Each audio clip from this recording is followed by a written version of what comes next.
তারা গান দিয়ে জয় করেছে কোটি মানুষের হৃদয়, ভেঙেছে ভাষার দেয়াল, আর এখন বিশ্বজুড়ে আর্মিরা গুনছে দিন জুন 2025-এর জন্য। বিটিএস, বিখ্যাত কোরিয়ান ব্যান্ড যাদের প্রতিটি গান এক একটি আন্দোলন, তারা আবারও ফিরছে। দীর্ঘ সামরিক দায়িত্ব শেষে আবার একসঙ্গে ফিরছে ব্যান্ডের 7 সদস্য।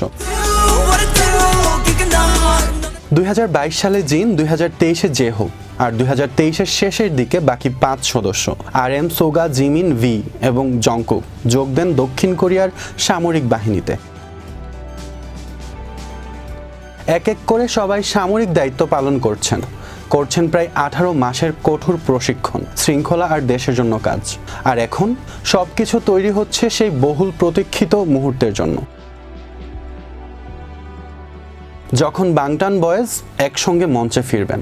এবছরই বিটিএস-এর শেষ স্টুডিও অ্যালবাম VE এর 5 বছর পূর্ণ হচ্ছে, যে অ্যালবাম তাদের পৌঁছে দেয় আন্তর্জাতিকতার শিখরে। Dynamite, life goes on, butter, permission to dance একের পর এক হিট গান, হট 100 চার্টের শীর্ষে। কিন্তু ঠিক জনপ্রিয়তার চূড়ায় থেকেই তারা নিলেন সাময়িক বিরতি। ভক্তরা চিন্তিত হলেও প্রত্যেক সদস্য এককভাবে তৈরি করেছেন নিজেদের আলাদা পরিচয়।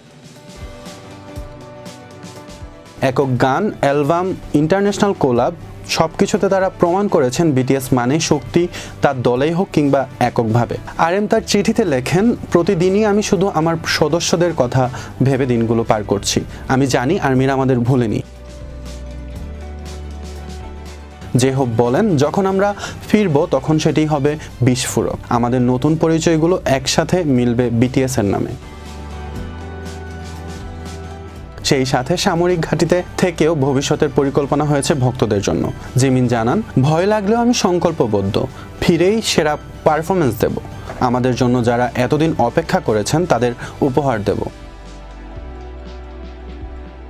এপ্রিল মাসে জিমি ফেলনের শোতে এসে জিন বলেন, তারা আমার জীবনের অংশ, আমি তাদের জন্য অপেক্ষা করছি। তারা ফিরে এলে আমি তাদের কৃতজ্ঞতা জানাবো। তবে এখনও স্পষ্ট নয় পুনর্মিলন হবে অ্যালবাম দিয়ে নাকি একটি বিশ্ব ভ্রমণ কনসার্টের মাধ্যমে।